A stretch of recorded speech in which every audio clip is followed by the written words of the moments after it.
Qu'est-ce qui te pousse à adorer le Seigneur? C'est bénédiction? Seigneur, je t'adore parce que tu m'as béni. Ça, c'est pas l'adoration. Seigneur, je t'adore parce que j'ai une belle voiture. Ben non, frère, arrête. Seigneur, je t'adore parce que j'ai des parents. Non, c'est pas ça l'adoration. Seigneur, je t'adore parce que je ne comprends plus rien.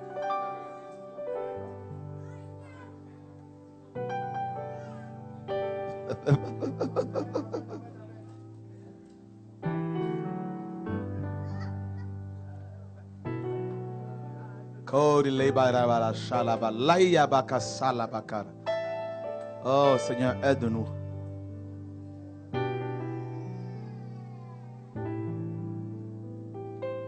Aide-nous. Les amis de Job sont venus. Ah Job, Job, tu as péché. Ça, ce sont les démons qui viennent te culpabiliser. Ah, c'est toi le problème. Ah, c'est toi le problème. Ah, c'est toi le problème. Ah, c'est toi. La condamnation matin, midi, soir. Matin, midi, soir. Cette pensée qui ne te quitte pas, qui veut te ronger comme de la gangrène, te détruire.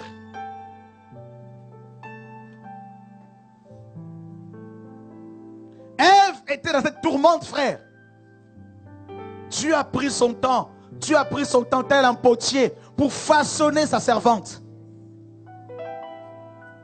Dieu n'a pas abandonné Ève parce qu'elle a chuté, frère. Non, Dieu est amour. Dieu voulait la récupérer. Dieu l'a façonnée. Dieu l'a travaillée. Dieu l'a complètement transformée. Et frère, quelques années après, la Bible dit, Adam connut encore sa femme. Oh my God. J'imagine que pendant sa souffrance, Ève ne voulait plus de rapports intimes. Parce qu'elle était dépressive. Mais une fois que son cœur, n'est-ce pas, fut travaillé, changé, Adam de nouveau va la connaître. Et la Bible dit, au verset 25, et elle enfanta un fils, et on l'appela du nom de Seth. Et regardez maintenant son langage à Ève. Vous avez vu la transformation? Car, dit-elle, Dieu m'a donné un autre fils à la place d'Abel que Caïn a tué. Il y a deux choses qui sont produites ici. Premièrement, le langage de Ève avait changé. Au lieu de dire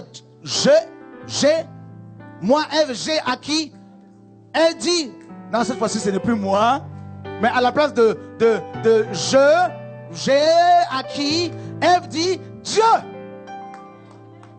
Alléluia. Eh bien, c'est ce que tu attends de toi, de moi. Waouh. Le jeu était parti. L'égoïsme. Le moi, le centre de tout. Moi. Je souffre, je pleure, j'en peux plus. Et quand tu es brisé, quand Dieu a travaillé ton cœur, une fois qu'il a travaillé ton cœur, et là ce n'est plus je, c'est Seigneur, que ta volonté soit faite. Elle va pris cet enfant-là, Seth. Elle l'a bien regardé.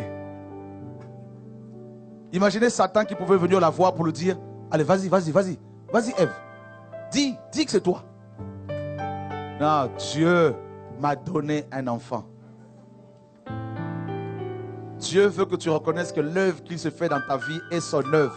Dieu veut que tu reconnaisses que l'œuvre qui se fait au travers de ton ministère, c'est lui qui l'a fait, frère. C'est tout ce que Dieu veut. Il veut que tu reconnaisses que l'intelligence que tu as là, c'est lui qui te l'a donné. Alléluia. C'est tout ce que Dieu veut. Que ton argent n'est pas ton argent.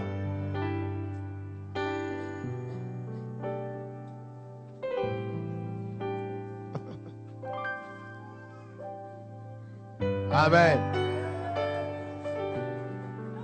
C'est vraiment un ange.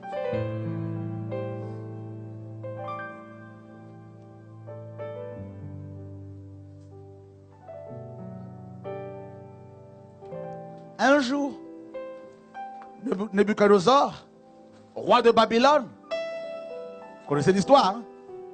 Sort sur son balcon, il regarde la belle ville qu'il avait construite.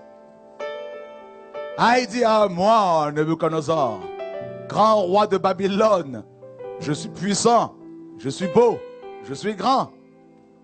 La Bible dit, la parole n'était pas encore sortie de sa bouche. Comme quoi Dieu, frère, lit nos pensées. Qu'une voix sort du ciel. Nabuchodonosor, roi Nabuchodonosor. Dieu l'a quand même appelé roi parce qu'il nous respecte. Hein. Tu es insensé. Tu vas aller en vacances pendant 7 ans. Pour te reposer un peu. Alléluia. Frère, même Daniel l'avait supplié. Parce qu'il avait eu un songe avant. Hein. Oui frère, dans Daniel 4.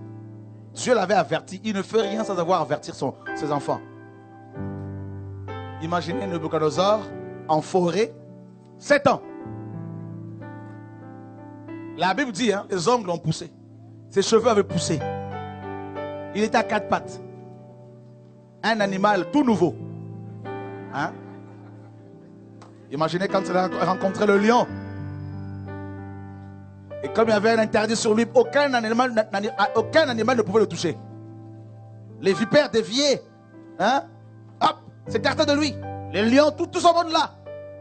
Mais au bout de 7 ans, il lève les yeux au ciel. Tu sortiras de ta situation qu'une fois que tu auras levé tes yeux là-haut. Comment frère? C'est en disant Seigneur, je n'en peux plus. Maintenant, je te laisse toute la place. Enfin. Je sais que beaucoup ici fuient l'appel. Hein. Dieu vous appelle. Ah non, moi, je suis encore beaucoup de choses, beaucoup de combats. Ah non, moi, de toute façon, prêcher, ce n'est pas mon problème. Ça, c'est le moi, le moi. Je sais qu'il y a beaucoup de moi ici. Qui t'a dit que prêcher, ce n'est pas ton ministère?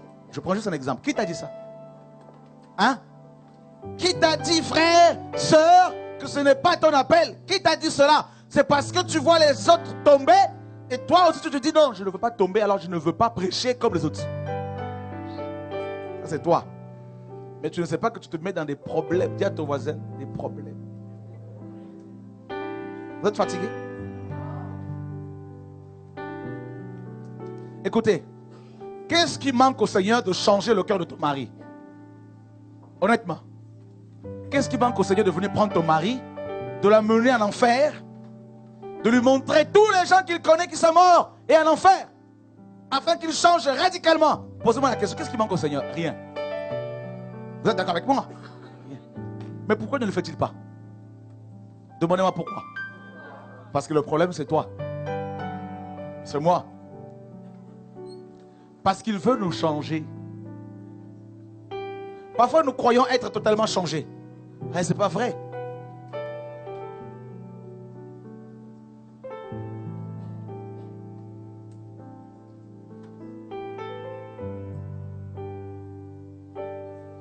On est là, on a des méthodes. Hein? Bon, pour que mon mari change, je vais faire 3 jours à sec. 3 jours à sec. Tant, fini, tu perds 10 kilos. Et le soir même, quand tu vas rompre ton jeûne, le soir même, ton mari rebelote. C'est comme si ton jeûne l'a poussé encore à la bêtise, au péché. Alors parfois il faut savoir s'arrêter et dire Seigneur, je veux maintenant rentrer véritablement dans ta volonté parce que là je ne comprends plus rien. Là. Change-moi, c'est moi. Change-moi. Alléluia.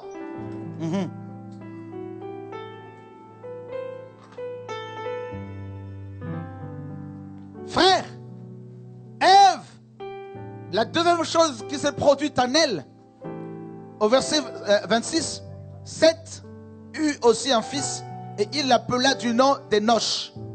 C'est alors que l'on commença à invoquer le nom de Yahvé.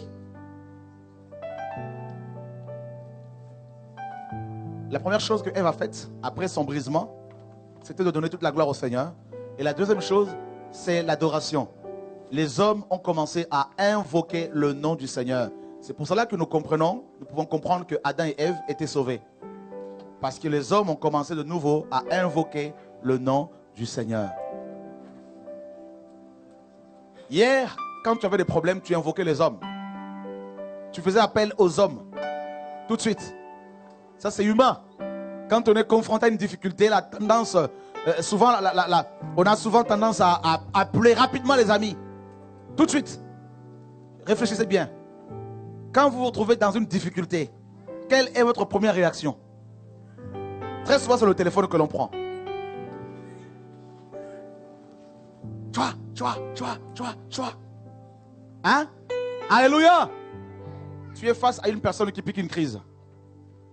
Qu'est-ce que tu fais en priorité? 17. 18. Et Dieu dans tout ça. Hein? Il est temps que tu comprennes que ta souffrance, si tu crains Dieu, Dieu le permet afin de te travailler pour que de nouveau son nom soit invoqué. Qui sont ceux qui ont du mal à invoquer le nom du Seigneur quand ils sont dans une difficulté, dans un problème? N'ayez pas honte, levez les mains. Levez-vous, s'il vous plaît.